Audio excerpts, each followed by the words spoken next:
So we have to discuss structures today. Normally, when we talk about VDM SL and VDM++, keep this in your mind that major difference between both of these comes from the structures. So how structures are actually represented in VDM SL is totally different to that of structures being represented in VDM++. So VDM SL is actually a conventional modular extension, whereas in case of VDM++, we discuss object-oriented features. So normally when we talk about VDM SL, what is meant by module? Module normally in programming languages refers towards a function or a procedure or a method. So you can call it a slightly similar to that of programming. Here we will be discussing structures in terms of modules. जब कभी भी VDM SL की बात आएगी और VDM SL में specifically structures की बात आएगी, तो ये बात आप याद रखें कि स्ट्रक्चर्स एक ऐसी टर्मिनोलॉजी है जिसके अंदर हम हमेशा मॉड्यूल्स को यूज़ करते हैं एसएल के अंदर, और कोई भी काम जो हमने परफॉर्म करवाना होता है, कोई भी फंक्शन जो हमने एग्जीक्यूट करवाना होता है, वो मॉड्यूल की फॉर्म में रिप्रेजेंट होता है। हर मॉड्यूल जो है वो कीवर्ड मॉड्यूल से स्टार्ट होता है। जैसे आपने क्लास जब बनानी होती है तो आप लिखते हो क्लास, और फिर उसके बाद हम अपनी मर्जी से क्लास का कोई भी नेम लिखते हैं। तो same goes with the module. Module जो है वो कीवर्ड मॉड्यूल से स्टार्ट होता है एंड उसके बाद followed by the keyword by the name of module. ठीक है, यानी जैसे आप लिखते हो class A, class B, class C, similarly you have to write module A, module B, module C. अब क्लास के केस में नॉर्मली प्रोग्रामिंग में specifically we use braces, curly braces. जब क्लास स्टार्ट होती है तो हम करली ब्रैकेट यूज करते हैं, जब वो एंड होती है तो हम क्लोज कर देते हैं उस ब्रैकेट को। अगर आप मॉड्यूल की बात करो तो मॉड्यूल स्टार्ट होता है कीवर्ड मॉड्यूल से और फिर वो एंड होता है एंड कीवर्ड से। ठीक है, यानी ब्रैकेट के बजाय अगर आपने मॉड्यूल बनाना है तो मॉड्यूल कीवर्ड यूज करेंगे और फिर उसके बाद एंड से उसको आप फिनिश कर लोगे। एंड रिप्रेजेंट करता है यहाँ पर मॉड्यूल खत्म हो रहा है। सपोज आपने एक मॉड्यूल बनाया और उस मॉड्यूल को फिर आप यूज करना चाह रहे हो कहीं पर, और तो ये आप याद रखें कि उसको यूज करने के लिए आप प्लीज ये स्क्रीन एनोटेशंस यूज ना करें।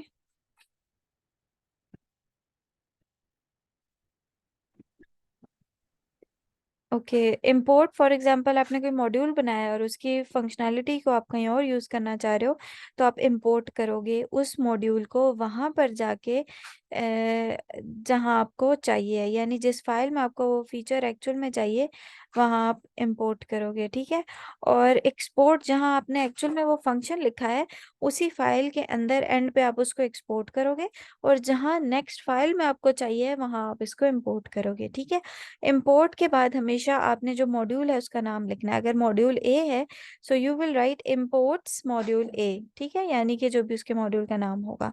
इसी तरह जब आप वो मॉड्यूल लिख चुके होगे तो एंड पे you will write export module A, जो भी आपके मॉड्यूल का नाम होगा। इसके अलावा भी कुछ फीचर्स एग्जिस्ट करते हैं।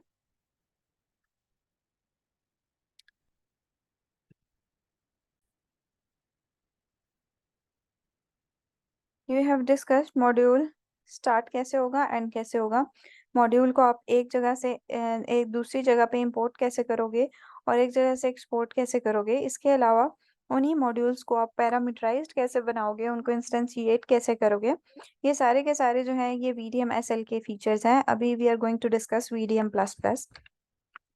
If we talk about VDM++, तो ये बात याद रखें कि VDM++ is more relevant or related to that of object-oriented programming.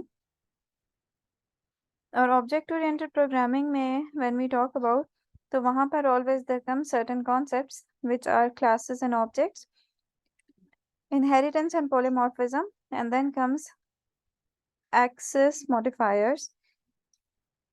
So class के बारे में you already have sufficient knowledge. जब भी आपने क्लास बनानी होती है you write the keyword class and then you write the name of it. Similarly, the end of class is represented by the end keyword Next is inheritance. When you write out inheritance, it means simply you are going to make another class as a subclass of the existing class, or you are going to make out another class as the child class of the main class.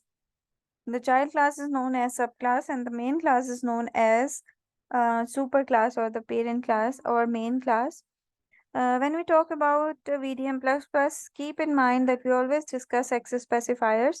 Access specifiers tells that how you can access certain modules of one language, one VDM, and how you can play the role by changing their values.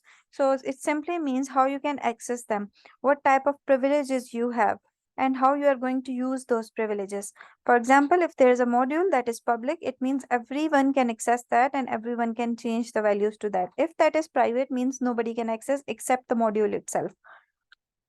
Last one is protected. It is used when there is inheritance involved in between the classes. So next thing is more relevant towards functions that we always discuss, and how do we model a function. So this concept in VDM-SL is mainly known as functional modeling. If you talk about a function whose name is square root, you would be writing sqrt as the name of function. It will calculate the square root of any natural number. So actually natural number goes as the parameter. So you will write curly round brackets, and inside that you will pass a variable x. What is the type of that variable x? That is, the type is nat. So you are going to represent, not write it as int x, but you're going to write it as x colon nat. Similarly, the result would be any real number, and you're going to store that result inside R, and R base type of R is real. So how do you get that? You will going to store the result of that square root function inside R whose type is real. Now you are thinking what this post mean. Always remember, whenever we execute certain type of function, we discuss that function in terms of preconditions and post conditions. Post condition refers towards the result, right? Towards the result, that what is going to be all. Ma'am ये ऊपर repeat कर देंगे फिर? VDMSL की बात करें, किसकी बात करें, ऊपर वाला कौन सा? नहीं मैम, ये जो आपने ऊपर ना ये पोस्ट वाला करवाया ऊपर, ये ये ओके ओके। नॉर्मली जब भी आप VDMSL की बात करते हो, तो VDMSL में फंक्शंस एग्जिस्ट करते हैं, डिफरेंट डेटा टाइप्स के ऊपर डिफरेंट फंक्शनैलिटी आप परफॉर्म कर सकते हो, और बहुत सारी फंक्शंस आप सिर्फ डिक्लेयर कर सकते हो, बाद में उनको आप अपनी मर्जी के मुताबिक यूज भी कर सकते हो। तो इम्प्लिसिट फंक्शन कॉलिंग एग्जिस्ट करती है, एक्सप्लिसिट फंक्शन कॉलिंग एग्जिस्ट करती है। इसमें होता क्या है, हम हर एक चीज को in terms of pre condition and post condition discuss करते हैं। प्री कंडीशन का मतलब है कोई भी फंक्शन एग्जीक्यूट करने से पहले कौन सी कंडीशन ट्रू होगी, और पोस्ट कंडीशन का मतलब होता है कोई भी फंक्शन एग्जीक्यूट करने के बाद कौन सी कंडीशन ट्रू होगी। तो वो कंडीशन जो पहले ट्रू होगी वो ऑटोमेटिकली बिकम्स प्री कंडीशन, और वो कंडीशन जो रिजल्ट आने के बाद ट्रू होगी, जो रिजल्ट की सर्टेन असेसमेंट करेगी या रिजल्ट से रिलेटेड सर्टेन सिनेरियो डिस्कस करेगी, that is known as result की प्रॉपर्टी। ठीक है, सो उसको आप ऑटोमेटिकली पोस्ट में डिस्कस करोगे। अभी फंक्शन लिखना कैसे है, असल में तो वो ये लाइन लिखी हुई है। जैसे आपका स्क्वायर रूट है, तो स्क्वायर रूट आपके फंक्शन का नाम है, you have written it as SQRT, then x that is natural number and r that is a real number. अब ये वो लाइन है जो बताती है रिजल्ट होगा रियल नंबर की फॉर्म में, और एक्स जो एज एन इनपुट जाएगा वो कोई ना कोई नेचुरल नंबर होगा जिसका स्क्वायर रूट फाइंड आउट किया जाएगा। ठीक है, अब जो लास्ट लाइन है, ये लाइन बताती है what is the post condition. ठीक है, नीचे अगर आप इसकी थ्योरी को भी पढ़ें, it will give you a very brief and good idea. The post condition does not define a method for calculating the result R, but states what properties can be assumed to hold of it.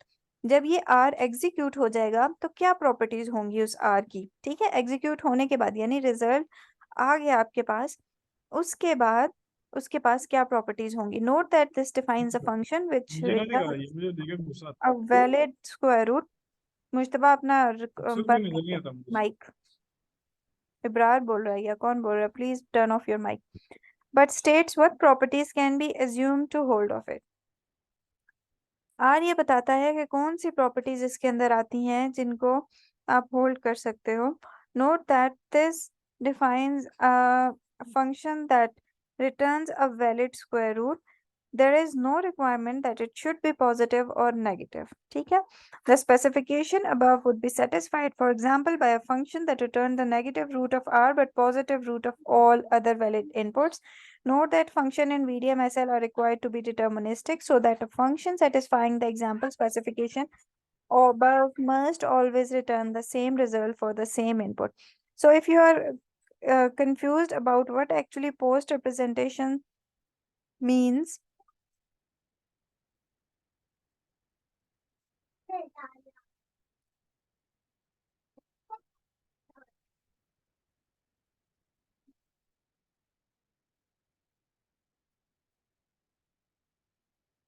Post specification refer करती है, post specification refer करती है जो भी result आपने execute किया है उसकी प्रॉपर्टीज क्या होंगी। उसकी प्रॉपर्टीज में हमेशा कोई भी रियल नंबर है उसको आप रियल नंबर से मल्टीप्लाई करोगे और वो आपको एक्स वैल्यू देगा। इट रिप्रेजेंट्स दैट आर का जब भी एक्स का आपने जब भी स्क्वायर रूट लिया, अगर उसको आप रिवर्ट करोगे और जो रिजल्ट है उन दोनों को आपस में आप मल्टीप्लाई करोगे तो हमेशा आपके पास वैल्यू एक्स आएगी। अब यहाँ थोड़ा सा इसको कंसिडर करते हैं। सपोज आपने 6 का स्क्वायर रूट लिया, सॉरी 16 का स्क्वायर रूट लिया है। 16 का जब आप स्क्वायर रूट लोगे तो ऑटोमेटिकली स्क्वायर रूट के अंदर जिस वैल्यू को लेना है वो एक्स है, तो 16 इक्वल्स टू एक्स, या हमें कहना चाहिए एक्स इक्वल्स टू 16। जो रिजल्ट आएगा आर दैट इज रियल। अब 16 का आप स्क्वायर रूट लो, आपके पास 4 आएगा। तो आर के अंदर जो वैल्यू है इस वक्त वो 4 है और एक्स के अंदर जो वैल्यू है इस वक्त वो 16 है। अब नेक्स्ट इस कंडीशन में आप देखें कि पोस्ट कंडीशन क्या कह रही है कि जब भी आप r मल्टीप्लाई बाय r करोगे तो रिजल्ट x आएगा। r हमारे पास है 4, तो 4 multiply by 4 equals to x। That means x की वैल्यू क्या होगी हमारे पास, पहले 16 और 4 into 4 gives you 16। That means कि ये कंडीशन ट्रू होगी हर एक स्क्वायर रूट के फंक्शन के लिए। जो भी रिजल्ट आएगा उसको अगर आप उसी वैल्यू के साथ मल्टीप्लाई करोगे तो ओरिजिनली नेचुरल नंबर आएगा। बट अगेन एक चीज है इसमें प्लस और माइनस वाली। प्लस और माइनस वाली ये चीज है कि फॉर एग्जांपल आपके पास वैल्यू है -1 और एक्स की वैल्यू जो है वो आपके पास माइनस में आ रही है, ठीक है। सॉरी, आर की वैल्यू जो है वो आपके पास माइनस में आ रही है। अब उसमें सिनेरियो ये है कि आर की वैल्यू अगर माइनस में है तो ऑटोमेटिकली जब आप उसको मल्टीप्लाई करोगे तो एक्स की वैल्यू आपके पास क्या आ जाएगी, पॉजिटिव।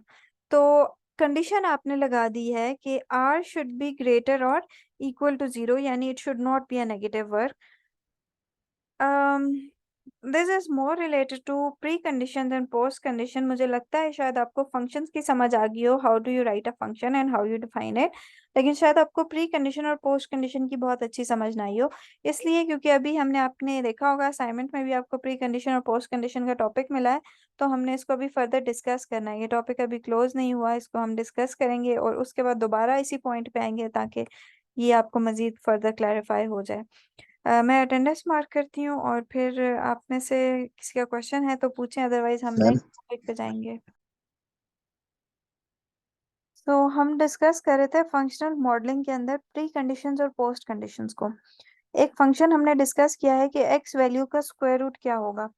तो उसको आप लिखोगे कैसे कि जो भी आपके फंक्शन का नाम है वो सबसे पहले आपने डिफाइन किया, जो उसमें एज एन इनपुट जा रहा है वो वेरिएबल और साथ में उसकी टाइप मेंशन की, जो रिजल्ट है वो वेरिएबल और साथ में उसकी टाइप आपने मेंशन कर दी है। यहाँ तक तो कहानी खत्म है। नेक्स्ट थिंग इज कि प्री कंडीशन और पोस्ट कंडीशन इस केस में क्या होगा। प्री कंडीशन हर वो कंडीशन होती है जो स्क्वायर रूट एग्जीक्यूट करने से पहले आप डिफाइन करोगे, और पोस्ट कंडीशन वो होगी जो कि आपके रिजल्ट आने पे आप डिफाइन करोगे, और उसके लिए हमेशा रिजल्ट की वो प्रॉपर्टी रिजल्ट पे आने पे हमेशा ट्रू होगी। और प्री कंडीशन का मतलब है स्क्वायर रूट एग्जीक्यूट करने से पहले वो प्रॉपर्टी हमेशा ट्रू होनी चाहिए, होगी, ठीक है। फॉर एग्जाम्पल एक बहुत सिंपल सी एग्जाम्पल है, आपके पास कोई भी वैल्यू है, इसी को एक्सप्लेन करते हैं कि इस केस के लिए प्री कंडीशन और पोस्ट कंडीशन क्या बनेगी। ये सिंपल सी एग्जांपल है, इसमें प्री कंडीशन ये बन रही है कि कोई भी वेरिएबल है एक्स और उसके अंदर आपने क्या किया, इनपुट आप उसकी टाइप डिफाइन करते हो कि नेचुरल है, ठीक है। फिर उसके बाद आपने उसको बताया कि आर जो है वो रियल नंबर होगा, रिजल्ट रियल है। तो इस स्क्वायर रूट फंक्शन के लिए जो उसकी प्री कंडीशन बनेगी वो ऑटोमेटिकली ये बनेगी कि जो वैल्यू होनी चाहिए it should be always greater than और इक्वल टू 0। क्यों?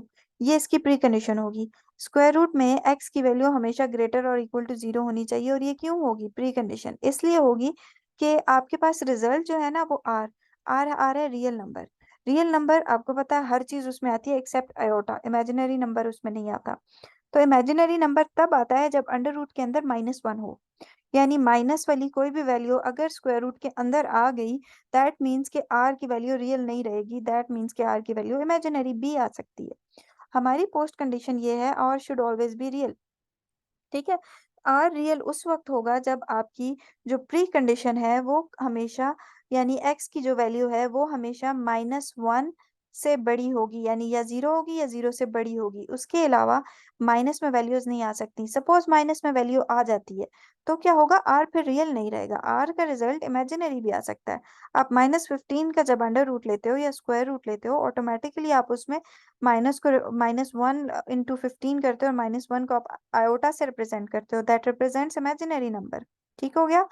तो यहाँ पर अगेन जो सिनेरियो बन रहा है वो ये है कि प्री कंडीशन वो कंडीशन है जो कि एग्जीक्यूट करने से पहले ट्रू होनी चाहिए और पोस्ट कंडीशन वो कंडीशन है जो एग्जीक्यूट होने के बाद ट्रू होनी चाहिए। ठीक हो गया? तो हम एक एग्जांपल कंसिडर करते हैं और उसमें हम कहते हैं 16 मेरी एक्स वैल्यू है और आर जो कि रियल नंबर है, आर स्क्वायर रूट लेने के बाद रिजल्ट है और वो 4 होगा। ठीक है, स्क्वायर रूट आपने ले लिया। पहली कंडीशन है कि x should always B greater और इक्वल टू 0, यानी -16 नहीं होना चाहिए, वो +16। तो ऑब्वियसली हर दफा वो पॉजिटिव होगा तभी आपके पास रिजल्ट रियल आएगा, अदरवाइज इमेजिनरी। इसकी पोस्ट कंडीशन ये बनेगी कि r की वैल्यू should always be equal to 0, तो 0 होगी क्योंकि आप उसके अंदर इमेजिनरी वाली चीज माइनस कर रहे हो। इसके अलावा जिस भी चीज का आपने स्क्वायर रूट लिया है, अम्म, जिस भी चीज का आपने स्क्वायर रूट लिया है वो आपका रिजल्ट होगा in the form of r. उस आर को अगर आर से आप मल्टीप्लाई करोगे तो एक्चुअल में आपको एक्स मिल जाएगा। This is very simplest thing. इसके अंदर कोई मुश्किल चीज नहीं है, कोई कंफ्यूजन नहीं है। और शाहजेब ये टॉपिक बिल्कुल लंबा नहीं है, इसमें मैं आपको काउंट करके बता देती हूँ। सबसे पहले टाइप्स है, उसके बाद टाइप कंस्ट्रक्टर्स हैं, उसके बाद सीक्वेंस, सेट्स, मैप्स और स्ट्रक्चर्स हैं। सीक्वेंस में फर्क क्या है कि सीक्वेंस और सेट्स में कलेक्शन होती है, सिर्फ सेट में जो है वो ऑर्डर नहीं होता और सीक्वेंस में ऑर्डर होता है। स्ट्रक्चर्स भी दोनों के अंदर हमने डिस्कस कर लिए हैं, वो भी आपको पता है क्या होते हैं, आज ही डिस्कस किए हैं। और टाइप कंस्ट्रक्टर और टाइप किन के 2-3 टॉपिक्स हैं। फिर भी कोई कंफ्यूजन है, कोई क्वेश्चन है तो प्लीज पूछें। इसके बाद हम नेक्स्ट टॉपिक डिस्कस करते हैं जो कि होगा जेड स्कीमा।